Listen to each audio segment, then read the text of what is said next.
2차 세계대전 당시 전쟁에서 가장 중요한 것들이 전시 상황판이나 거기에 들어가는 모형들이었는데요. 이는 모형의 정밀화로 진화하였습니다. 장난감의 역사에 대해서 한번 알아보겠습니다. 저는 전 세계 13명밖에 없는 독일 장난감 박람회 심사위원을 맡고 있는 장난감 발전소 윤대진 소장입니다.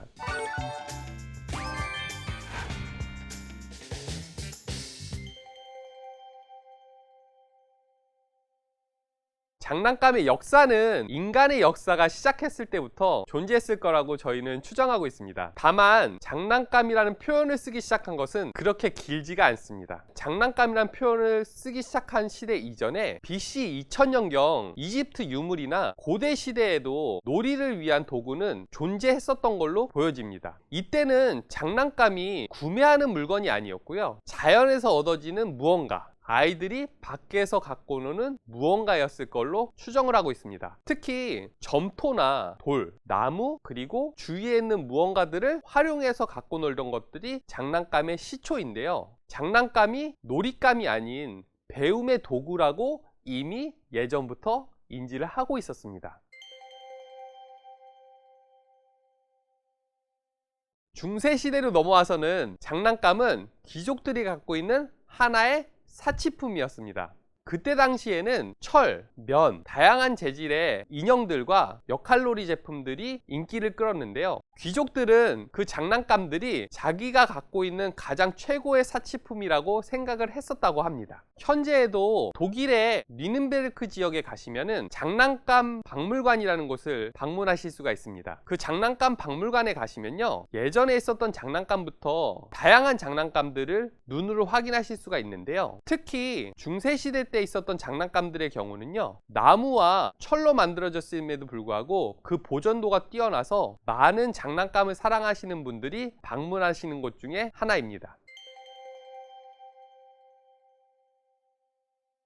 장난감의 보급화는 1800년대 후반부터 시작인데요. 이 중에서도 2차 세계대전 당시 나무를 활용한 다양한 모형들이 만들어졌습니다. 전쟁에서 가장 중요한 것들이 사령부에서 사용하는 전시 상황판이나 그 안에 상황판을 표시할 수 있는 보병, 전차, 함대 등 이를 보급하기 위해서 나무를 깎아서 모형을 만들기 시작을 하였고요. 이는 모형의 정밀화로 진화하였습니다. 이를 보급하기 위해서 독일의 뉘른베르크 지역이나 일본의 시즈오카 같은 데서는 나무를 활용한 다양한 모형들이 만들어졌습니다. 지금도 뉘른베르크나 시즈오카를 방문하시게 되면은 수많은 나무들과 숲을 보실 수도 있지만요, 그곳에서 시작한 모형과 장난감의 제작사들을 함께 보실 수 있는 곳이 되었습니다. 플라스틱이라는 소재가 보급화된 1960년대 이후부터 나무로 만들었던 모형들은 플라스틱 소재에서 더욱 많은 제품들을 정밀하게 만들게 되었습니다. 예를 들면은 저희가 흔히 알고 있는 덴마크의 레고 제품은요, 원래 시작은 나무 장난감이었고요, 플라스틱으로 제품을 만들기 시작한 거는 1947년도부터입니다. 1970년대에 시작한 플레이모빌이라는 제품도 이제 올해 겨우 50주년을 맞이하였고요. 반다이나 타미야와 같은 수많은 모형업체들도 그 역사를 비슷하게 유지하고 있습니다. 이처럼 나무라는 소재에서 플라스틱의 소재의 진화는 장난감 산업에 빠른 성장을 가져왔습니다.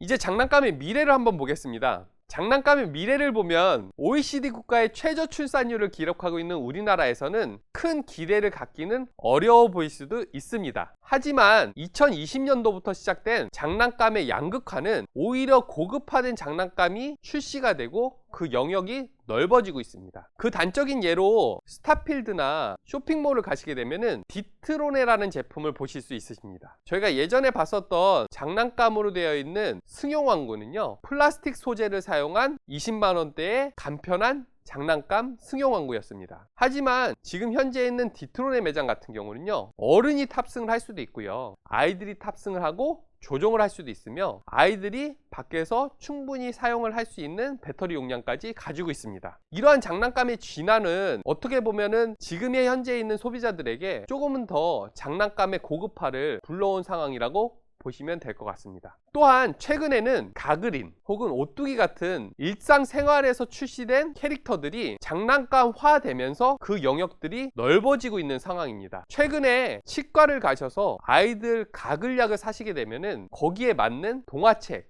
혹은 장난감들을 받으실 수 있는데요. 이러한 장난감들은 아이들이 오히려 치과에 대한 불안감 혹은 두려움들을 떨칠 수 있는 충분한 도구로 사용이 되고 있습니다. 돌멩이를 갖고 놀던 장난감들부터 2차 세계대전을 통한 정교한 모형들, 그리고 1960년도 이후에 보급화된 플라스틱을 통한 장난감의 활성화까지 실생활에서 연결되는 장난감들은 정말 그 역사를 다양하게 써내려가고 있습니다.